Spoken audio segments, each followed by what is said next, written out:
අහෝ බාල මනුස්සයෝ නුඹ හිතුවද මරණයෙන් හැමදේම නිමා වෙනවා කියලා නුඹ මේ ඇවිත් වැටුනේ කල්ප ගානකට ගැලවීමක් නැති අපායකට නුඹේ සැබෑම දුක පටන් ගන්නේ මෙතනින් මට වෙන කරන්න දෙයක් තිබුණේ නෑ මට කියල්ලා කවුරුත්ම හිටියේ නෑ මාව තේරුම් ගන්න එකෙක්වත් මට හිටියේ නෑ මේ ලෝකේ ඉපදෙන හැමෝම එන්නේ තනියම යන්නෙත් තනියම තමන්ට පිහිට තමන්මයි කියලා අහලා තිබුණේ නැද්ද නුඹ අනුන්ගෙන් සතුටයි ආදරයයි යදින්න ගිය නිසාමයි නුඹ ඔය තැනට වැටුනේ තනිකම කියන්නේ මිනිස්සෙකුට තමන්ගේ ජීවිතේ නැති කරගන්න කාරණාවක් නෙවෙයි ඒක තමන් කවුද කියලා හොයාගන්න තියෙන හොඳම අවස්ථාව තමන්ගේ දුර්වලකම් වලට අනිත් මිනිස්සුන්ට බැන බැන ඉඳලා අවසානයේ නුඹ කරගත්තේ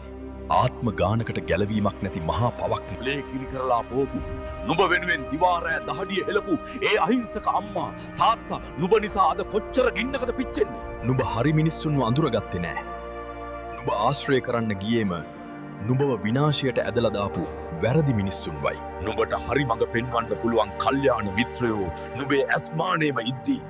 නුඹ අන්ධෙක් වගේ ඒ අයව මඟ හැරියා නුඹ ඉපදුනේ සද්ධර්මයේ ලෝකේ බබලන කාලයක නුඹට කිසිම අඩුවක් නැතිව අතපය ලැබුණා.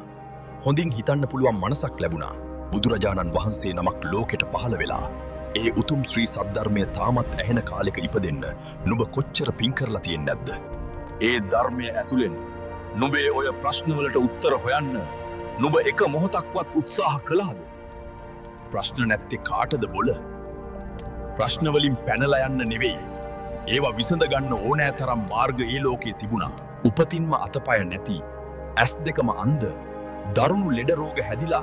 ඇඳකටම වෙලා ඉන්න මිනිස්සු කොච්චර ඉන්නවද වේලක් කන්න නැතිව මහපාරේ දුක් විඳින මිනිස්සු කොච්චර ඉන්නවද